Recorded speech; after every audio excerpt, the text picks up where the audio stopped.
Hello दोस्तों, स्वागत है आपके अपने यूट्यूब चैनल लक्ष्य एकेडमी पर। और आपका बोर्ड पेपर बहुत ही बढ़िया से जा रहा होगा, हम उम्मीद करते हैं। और आप सब भी बहुत ही बढ़िया होंगे। और इसी उम्मीद को कायम रखने के लिए आज हम कक्षा 12 बायोलॉजी के लिए एक बहुत ही महत्वपूर्ण चैप्टर लेकर हाजिर हैं। और जो टॉपिक आज हम पढ़ने वाले हैं, मादा जनन तंत्र के बारे में। और जैसे कि हमारा जो पिछला वीडियो था वो पुरुष जनन तंत्र से रिलेटेड था, संबंधित था। तो पुरुष जनन तंत्र से रिलेटेड जो भी क्वेश्चन रहे होंगे, और हम उम्मीद करते हैं कि वो सभी आपके बिल्कुल ही सॉल्व हो गए होंगे। तो आज हम इस नए टॉपिक को शुरू करेंगे, मादा जनन तंत्र के बारे में। तो मादा जनन तंत्र की अगर हम बात करें, शुरुआत करें, तो एक बात आप ये याद रखिएगा कि जब भी मादा जनन की बात करें या फिर क्वेश्चन आए कि भाई मादा जनन तंत्र का सचित्र वर्णन करिए, इस तरीके से अगर क्वेश्चन पूछा जाता है तो उसमें आप चित्र थोड़ा सा विशेष तौर पे जरूर बनाइएगा, क्योंकि एग्जामिनर पे इस पर कुछ अलग ही प्रभाव पड़ता है।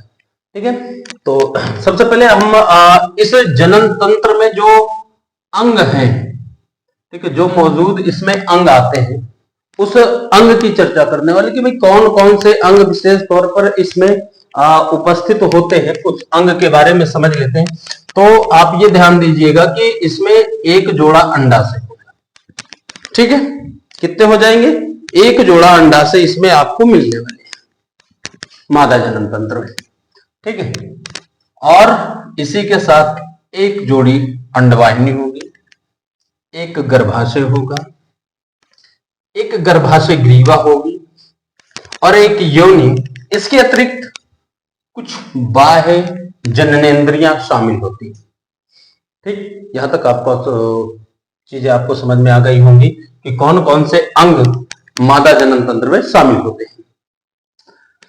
तो कुल मिलाकर 4 से 5 जो अंग है इसमें शामिल होते हैं: अंडाशय, अंडवाहिनी और गर्भाशय ग्रीवा और सॉरी गर्भाशय और योनि।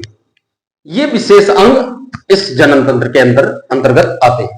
ठीक है, और अगर इस अंगों की बात करें, हम जितने भी अंग हैं, जितने भी से तात्पर्य है कि आपको इसमें अंडवाहिनी मिलेगी, अंडाशय मिलेगा और गर्भाशय ग्रीवा मिलेगी, गर्भाशय मिलेगा, योनि मिलेगा, और ये सभी कनेक्टेड होते हैं, संयोजित होती हैं दुग्ध ग्रंथियों से। माता के दुग्ध ग्रंथियों से ये सभी आपस में संयोजित होती हैं, जो कि गर्भ में बच्चे के पोषण में सहायक होती है। ठीक है, आगे चलते हैं। यहां पर आपको दिख रहा होगा एक चित्र, ये अंडाशय होगा, ये अंडाशय होगा। अच्छा, अंडाशय की संख्या की अगर हम बात करें तो 2 होती है। ठीक है, इस अंडाशय में अंडाणु का निर्माण होता है। किसका निर्माण होगा? अंडाणु का निर्माण। ठीक है, अंडाणु का निर्माण यहीं पर होता है, ध्यान से समझिएगा। और ये अंडाणु जब भी किसी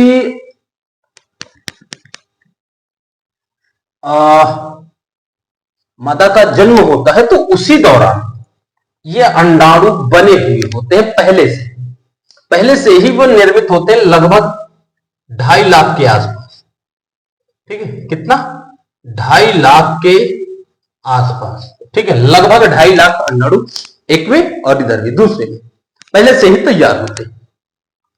ठीक है, पहले से ही यहां पर अंडाशय में कितने मिल जाएंगे? 2.5 लाख के आसपास पहले से ही यहां पर अंडाणु उपस्थित होते हैं। जन्म के समय ही, जब जन्म होता है तो जन्म के समय ही यहां पर लगभग 2.5 लाख के आसपास अंडाणु पूरी तरीके से पहले से ही कंप्लीट मिलते हैं। ठीक है, अच्छा, अंडाणुओं की संख्या अगर पूछ ले तो अंडाणुओं की संख्या कितनी होती है? 2 होती है। ठीक है, और यही जो 2.5 लाख अंडाणु है, वयस्क होने पर, कब? वयस्क होने पर, वयस्क होने पर एक अंडाणु बाहर निकलता है और परिपक्व होता है। ठीक है, एक अंडाणु बाहर निकलकर क्या हो जाएगा, परिपक्व हो जाता है। ठीक है, और परिपक्व होने के बाद इंतजार रहता है शुक्राणु का। उसकी ये उम्मीद होती है कि शुक्राणु उसको मिल जाए। शुक्राणु के न मिलने पर वो स्वतः नष्ट हो जाता है और योनि मार्ग से बाहर चला जाता है। और ये प्रक्रिया लगातार चलती रहती है, कंटिन्यू चलती रहती है। ठीक है, हालांकि इसको कहा जाता है मेंस्ट्रुएशन साइकिल। तो हम यहाँ पर मेंस्ट्रुएशन साइकिल के बारे में बात न करके हम केवल बात यहाँ पर अंडाणुओं की कर रहे हैं, अंडाशय की कर रहे हैं। तो अंडाशय की संख्या अगर हम बात करें तो 2 होती है, जहां पर अंडाणुओं का निर्माण होता है।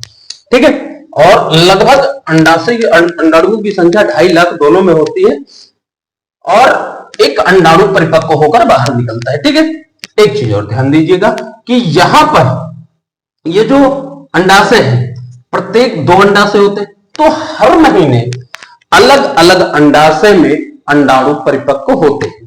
जैसे एक महीने इसमें अगर परिपक्व हुआ तो अगले महीने इसमें परिपक्व हो जाता है। ठीक है, दायां और बायां अंडाणु में। तो इस तरीके से अंडाणु क्या हो जाते हैं, धीरे धीरे करके एक एक करके परिपक्व होते रहते हैं। ठीक है, यहां तक आपको समझ में आ गया। ठीक है, ये जो आपको दिख रहा है, ये जो इस तरीके से जो आपको दिख रहा है, इसको कहते हैं डिंब वाहिनी। ये क्या है, डिंब वाहिनी, या फिर आपको अंडवाहिनी भी कहीं पर मिल जाएगा। ठीक है, डिंब वाहिनी या फिर अंडवाहिनी, ये एक जोड़ा होता है। कितना होगा, एक जोड़ा। ठीक है, डिंब वाहिनी, डिंब वाहिनी कितना होगा, एक जोड़ा होता है। अब बोलोगे सर ये तो भाई ये पूरा कनेक्टेड है, तो एक जोड़ा कैसे हुआ। ठीक है, तो एक आपका दायां और एक क्या हो जाता है, बायां, तो एक जोड़ा ये मिलता है। ठीक है, इसी डिंब वाहिनी को ही कहा जाता है अंडवाहिनी। ठीक है, डिंब वाहिनी या फिर अंडवाहिनी, इसी को ही कहा जाता है। बात समझ में। इसकी अगर लंबाई की बात करें तो इसकी जो लंबाई होती है 10 से 12 सेंटीमीटर होती है। ठीक है, लंबाई की अगर हम बात करें तो लंबाई कितना मिल जाएगी, 10 से 12 सेंटीमीटर इस अंडवाहिनी की लंबाई हो जाती है। ठीक, बात समझ में आ रही है, बताइए जल्दी से, बात समझ में आ रही है। ठीक है, तो अंडवाहिनी, इसका जो विशेष कार्य क्या होता है भाई, ये आप थोड़ा सा ध्यान दीजिएगा कि इसका विशेष कार्य क्या है, कुछ ना कुछ तो काम होगा। ठीक है, काम क्या है कि जब शुक्राणु इधर से आते हैं ना, शुक्राणु, तो ये शुक्राणुओं को ले जाने का काम करती है अंडवाहिनी से। जैसे नर जनन तंत्र में शुक्रवाहिनी, उसी तरह से यहाँ पर अंडवाहिनी यानी कि अंडाशय से निकलना और अंडाशय तक पहुंचाने का काम ये अंडवाहिनी करती है। ठीक, ये आपका गर्भाशय, ये क्या हो जाएगा, गर्भाशय हो जाएगा। और यहां पर मिलता है ग्रीवा नाल। ठीक है, और यहीं पर गर्भाशय ग्रीवा और ग्रीवा नाल, और फिर यहां पर आता है योनि। ठीक, ये उसके कुछ अंग। ठीक है, यानी कि मादा जनन तंत्र के अंग। यहां पे होता क्या है, अब देखिए, जब कभी महिला सेक्सुअल रिलेशन बनाती है तो सेक्सुअल रिलेशन के दौरान, ठीक है, ये जो आपका योनि, ये जो योनि, ठीक है, योनि का काम मात्र इतना होता है कि शिश्न को अंदर तक ले जाना, बस इतना, शिश्न को अंदर तक ले जाती है। उसके बाद जो शुक्राणु होता है वो शुक्राणु यहां पर डिस्चार्ज हो जाता है।